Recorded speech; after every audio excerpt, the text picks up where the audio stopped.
आच्छा नोंथांमोननि बे खांख्लाबारि गामियाव बे बाथौ फुजा होनाया खै बोसोर जाखो दिनैसिम? गिबियावनो आं खुलुमनायखौ जासिहरग्रोबाय। जोंनि खांख्लाबारि आरो खालिखला होननानै जों बेयाव जोंनि बाथौसालि गायसननानै लादों। जों गिबि बोसोर 2010 मायथाइयावनो जोङो जोंनि बे खांख्लाबारि बाथौ मन्दिरखौ जों गायसनजेनना लानाय जादों। दिनैसिम जोंहा 12 बोसोर जाबाय फोरबो खुंनाया। देग्लाय जों 12 बोसोराव आगान सुरदों।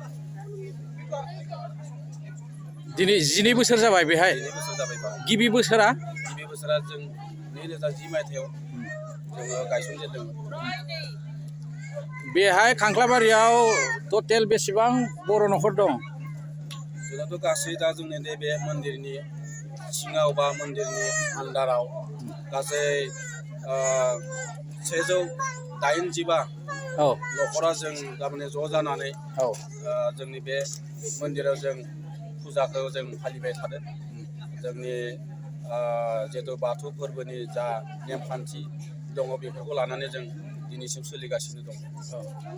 बे बाथौ फुजाया जिहेतु नोंसिना 12 बोसोर जाबाय, आसाम सरकारनिफ्राय माबाफोर अनसुंथाइ मोनबायना मोनाखै? जोङो बुंनांगोन गोबां नाजानायनि गेजेरजों जोंहा जोंनि ओनसोलनि जिथु कनस्टिटुन्सि बा जोंनि बे माबानि पश्चिम गुवाहाटि समस्तिनिफ्राय जोंहा जोंनि MLA बिथां रमेन्द्र नारायण कलिता माने सारा जों एसे होआखै नङा जोंनो अनसुंथाइ होदों। जोंनो मोनसे कमिउनिटि हल लुफुंनानै होदों।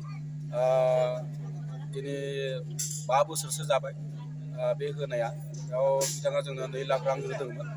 आरो दा गोदानै देग्लाय जोंनो बे माने बाथौ मन्दिरनि फैनाय थांनाय लामायाव मोनसे माबा दङ, माने नाला दङ। बे नालानि थाखायबो बिथाङा कालभार माने मोनसे जोंनो हमनानै होदों 5 लाख रांनि। दा बिथाङा दिनै जोंनियाव बाव माने फुजायाव फैनानै दा माने 3टा बाजायाव उद्बोधन खालामगोन।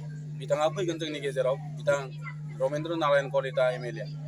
बे खांख्लाबारियाथ' दा गोदानै जाफुंनाय मा होनो BKWS आव गोलैया होमबा? गोलैयो। औ गोलैयो।